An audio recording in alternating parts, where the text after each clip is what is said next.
What's up, everybody? It's Man of Low Moral Fiber here. My name's Luke, and this is my first fight against the level 50 raid boss in Borderlands the pre-sequel, the Invincible Sentinel. Now, keep in mind, this is the very first time I'm fighting this guy. I just got done beating the campaign, and so this fight I do really bad, way worse than I would like to do. But that just gives me, some kind of reassurance that this boss fight is, or at least can be, pretty difficult for melee Athena, and so I should have some fun, figuring out a better way to actually fight this guy, a more efficient way. In this fight, I do go down several times, but I always do have an opportunity for a second wind. Now, one thing I had seen online is that some people were complaining that the mobs in this particular fight were not giving them opportunities for second wins. And I think that maybe that might just be exclusive to the story mode version of this fight and not the raid mode, because during this raid mode I had no trouble trying to get second wins. Now, I tried to throw my Stormfronts right onto him here, and that didn't work out for me, so I actually had to throw my Stormfronts on the ground. And I noticed that the Stormfronts did a decent amount of damage to his shield. So in the future, when I fight him, in going forward now, I'm always going to try to make sure to throw my Stormfronts onto the ground, because that will be much more appropriate than throwing him at his face or whatever I was doing there. So, I'm just trying to weaken his shield now in these first 3 stages here where he's kind of walking around. All you have to do is deplete his shield, not his health bar, and that will cause him to go towards the middle of the ring here and do a Ring of Death. Now, this Ring of Death, it kind of reminded me of the boss from Subspace Emissary mode from Super Smash Bros. Brawl, where he definitely has a Ring of Death as well that's very deadly, and you have to watch out for that.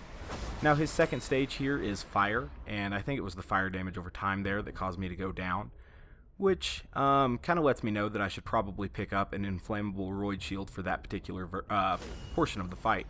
I used my Maggie to go ahead and get a second wind there. Like I said, I go down several times during this fight, and every time I have an opportunity for a second wind. Now, guys, don't make too much fun of me here. I do an awful job during this particular battle, but like I said, it was my first time fighting this guy here at level 50, and I figured I'd just go at it, without too much caution. And so I found out that you can get a second win by depleting his shield there, and so that worked out pretty well. Like I said, I am not playing very cautiously at all. I just wanted to kind of charge into this for my first time and see if it would go well. I ended up beating him. I don't do great, but I was successful in defeating him. So I went ahead and used the shadow record feature of NVIDIA Shadow Play there to go ahead and capture the rest of the fight. Now, I have the skill where my Aspis collects whatever element that I was last damaged with and uses that as what element I throw. And I think that actually worked to my disadvantage there, because I got shock element, or not shock, cryo element on the Aspis, and it ended up doing almost nothing to the Invincible Sentinel there, so that was kind of a shame. I'm going to go ahead and shoot that guy there with my Maggie to get a second win. I like the Maggie. It's probably not the best gun for Athena to be getting second wins with, but I enjoy it, so it's what I use. Here comes another Ring of Death. Now this, his 4th stage of 7, is going to be him in his little walking around mode, this time with no shield. So in this particular portion of the fight, you actually do have to deplete his health bar, so that's what I'm trying to do now. Wait until my Aspis is fully charged up, trying to collect damage on it before I throw it at him. Didn't do too much damage to him though. Decided to go ahead and try to get a good hit on him there with my melee bladed weapon, which was the Excalibur. I actually do have enough badass rank to pull out the Excalibur now. I've been asked to make a video on the Excalibur, so I'll go ahead and do that in the near future. Anyway, I'm taking out these guys, and now I've defeated his small stage, which is the first 4 portions of this fight, and now we're going to fight his large form. And as his large form is coming up, these pillars of purple light are going to come out of the ground, and he's eventually going to climb out of the portal there in the middle. Definitely watch out for his mobs during this particular section here, because they can do some damage to you. Now, this particular portion of the fight is going to have 3 faces, each of which you need to take out, and they're all going to have a shield and a health bar, and you need to take out both of those. So those purple pillars of light are doing a significant amount of damage to me. I don't really know what's going on too much here because this is my first time really fighting him at True Vault Hunter mode, so I wasn't aware that there was going to be that giant singularity orb there, and I was a little bit unprepared for it. My blood rush was also not charged, so I went down twice in a row there. That's poor form, and in the future I'll remember to try to do better. So here we go. Now that my shield is down, it looks like I ended up going down again, and blood rush seemed to have failed there for me, so that was bad news. Now that I have blood rush back, I'm going to try to get an actual good hit here on his face. Using the storm fronts on his face there seemed to be working pretty well for me. Same with the Moxie Vibro Laser, it was doing a decent amount of damage. So, looks like we're taking him down fairly easily right now. It's not going too terrible as far as dealing damage to him.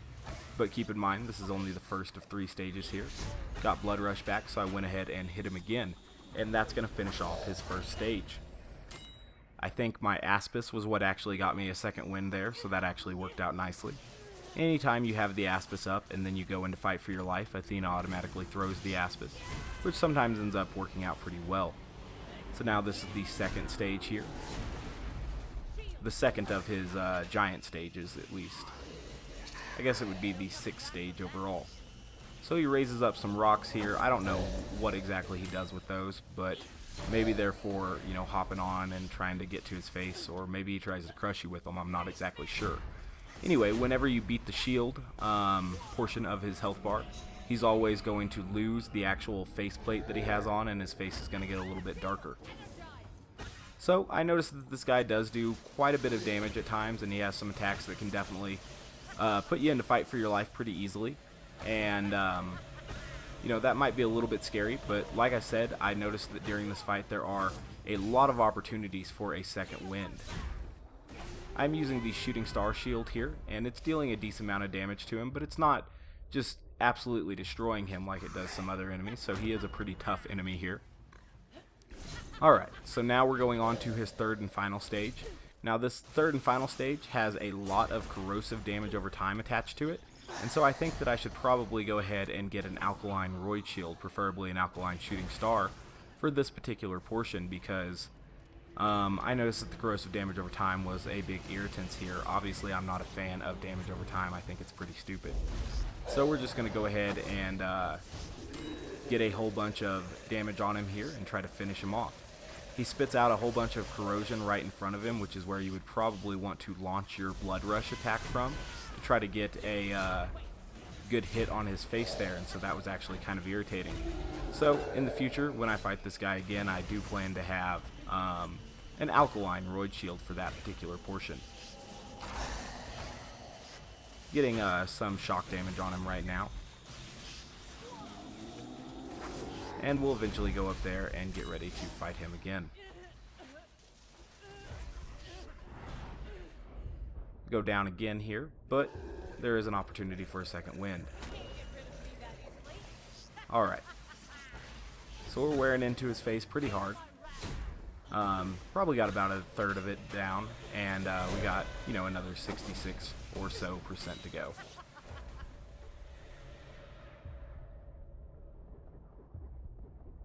I really like the Maggie. I think it's a neat little weapon, and it's, you know, been good enough to get me a second win in all situations so far. I haven't really explored too many of the new weapons in this game, but now that I am level 50, I plan to start doing that a little bit more.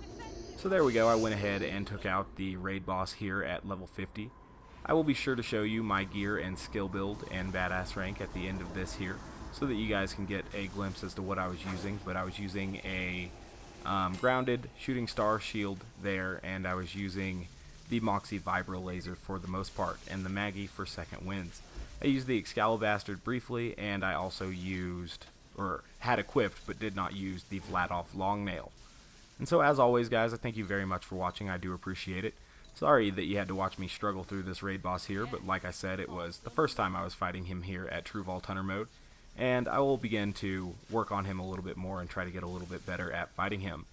Like I said guys, thanks very much for watching. If you haven't yet taken the time to subscribe, please do so. And I will be putting out a lot more Borderlands pre-sequel content. One more time guys, thanks for watching, and I hope to catch you next time. Bye guys.